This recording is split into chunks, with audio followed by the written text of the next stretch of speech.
বিসমিল্লাহির রহমানির রহিম। অসীম মহিমণ্ডলের অনন্ত কৃপার অধিকারী মহান আল্লাহর নামে শুরু করছি। আপনারা দেখতেছেন ওয়াইসিবিডি ইউটিউব চ্যানেল এবং সাথে আছি আমি শামীম হক ওয়াইসি। সম্মানিত প্রিয় দর্শক শ্রোতা এবং সকল তরিকতের ভাই বোনেরা, সবার প্রতি আমার সালাম। আসসালামু আলাইকুম ওয়া রাহমাতুল্লাহি ওয়া বারাকাতুহু। আজকের আলোচনার বিষয় মানব দেহের মধ্যে চারটি বেদের দর্শন কি, অর্থাৎ আমাদের এই দেহের মধ্যে চারটি বেদ আছে। সেই চারটি বেদ কোথায় আছে, কোন মোকামে আছে, এর দর্শন কি, এ বিষয় নিয়ে আলোচনা করার চেষ্টা করব। চারটি বেদ কি কি? একটি বেদের নাম হলো সামবেদ, যজুর্বেদ, ঋগ্বেদ, অথর্ববেদ। এই বেদ চারটি আমাদের দেহের মধ্যে কোথায় আছে, কোন মোকামে আছে এবং কিভাবে আছে। যেমন ধরুন সামবেদ। সামবেদ বুঝতে গেলে আমাদেরকে প্রথমে কি করতে হবে? সামবেদ এর অর্থ কি, এই অর্থটা আমাদেরকে বুঝতে হবে। সাম মানে হলো গান আর বেদ মানে হলো জ্ঞান।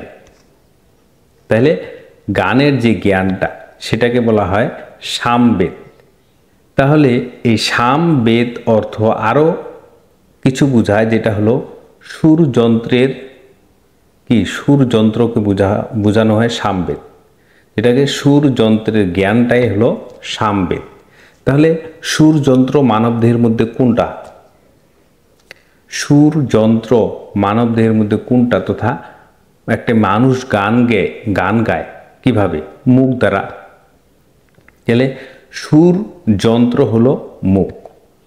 এই মুখ দিয়ে মানুষের সুরেলা কথা, গান বের হয়। তাই এই মুখের মধ্যে আছে সামবেদ, যেটাকে সুফিদের ভাষায় বলা হয় নাসুদ জগৎ। অর্থাৎ নাসুদ জগতের মধ্যে এই সামবেদ আছে, এর দর্শন এটি। তাহলে সামবেদ ক্লিয়ার।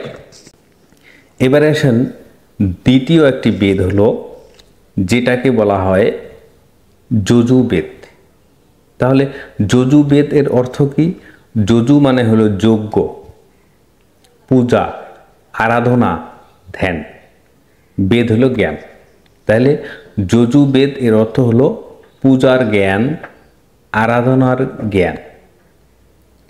তাহলে পূজা, আরাধনা বা ধ্যানে বসলে আমরা কি করি? আমরা যখন ধ্যানে বসি তাহলে আমাদেরকে একটি বর্জক নিতে হয়, একটি ছবি দেখতে হয়। এই ছবিটি আমাদেরকে মুর্শিদের ছবি দেখতে হয়। তাহলে এই মুর্শিদের ছবি দেখতে গেলে, ধ্যানে কোনো কিছু দেখতে গেলে কোন মোকামের কাজ? সেটা হলো চোখ দিয়ে আমাদেরকে কিছু একটা দেখতে হবে। তাহলে এই চোখের মধ্যে আছে যজুর্বেদ, যেটাকে সুফিদের ভাষায় বলা হয় মলকুত জগৎ। এই মলকুত জগতের মধ্যে আছে কি? যজুর্বেদ এর দর্শন।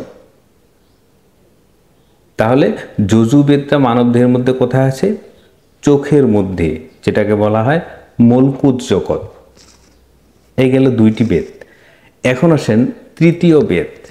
তৃতীয় বেদটির নাম হলো ঋগ্বেদ। এখন আসেন ঋগ এর অর্থ কি? ঋগ মানে হলো প্রশংসা। ঋগ মানে হলো প্রশংসা, বেদ মানে জ্ঞান, প্রশংসার জ্ঞান, তাকে বলা হয় ঋগ্বেদ। এখন এটি মানবদেহের মধ্যে কোথায় আছে? আমরা যদি আল্লাহ রসুলের, ঈশ্বর ভগবানের যদি প্রশংসা করি, তার গুণগান গাই, তাহলে এর কোরআনে নির্দেশ দিয়েছেন যে তোমরা আমাকে ডাকো অনুচ্চ স্বরে চুপি চুপি। তাহলে আল্লাহকে, আল্লাহ রসুলকে ডাকতে গেলে চুপি চুপি ডাকতে হবে, অনুচ্চ স্বরে। তাহলে চুপি চুপি অনুচ্চ স্বরে ডাকার মাধ্যম কি? এই মাধ্যমটি হলো দমের মাধ্যমে। যখন একটি মানুষ দমের মাধ্যমে জিকির করে, তাহলে সেই মানুষটা কি জিকির করে একমাত্র সে জানে এবং তার ঈশ্বরে জানে বা তার সৃষ্টিকর্তা জানে, আর বাকি কেউ বুঝতে পারবে না। এই জন্য কোরআনে যে নির্দেশনটা দেওয়া হয়েছে যে তোমরা আমাকে ডাকো অনুচ্চ স্বরে চুপি চুপি, এই অনুচ্চ স্বরে চুপি চুপি ডাকার মাধ্যমটা হলো কি? শ্বাস প্রশ্বাসের মাধ্যমে। তাহলে শ্বাস প্রশ্বাসের মাধ্যমে যে জিকিরটা করা হয় সেটাকে বলা হয় আনফাসি জিকির। এটা কার দ্বারা করা হয়? নাসিকা দিয়ে। তাহলে এই নাসিকার মধ্যেই আছে কি? ঋগ্বেদ, যেটাকে সুফিদের ভাষায় বলা হয় লাহুত জগৎ। কারণ এই লাহুত জগতেই কি আল্লাহর গুণগান প্রশংসা করা হয় চুপি চুপি উচ্চস্বরে। তাহলে এই গেল 3টি বেদ। এবার আসেন 4 নম্বর বেদটি হলো অথর্ববেদ। এখন অথর্ববেদ আমাদের দেহের মধ্যে কোথায় আছে, কোন মোকামে আছে, কোন জায়গায় আছে? তাহলে বুঝতে গেলে আমাদের কি করতে হবে? অথর্ব এর অর্থ কি?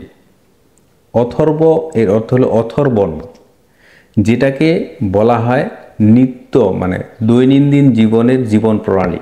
আপনি সারাদিনে কি করতেছেন না করতেছেন সেটার জীবন প্রণালী, এই জ্ঞানটাকে বলা হয় দৈনন্দিন জ্ঞান, যেটাকে বলা হয় অথর্ববেদ।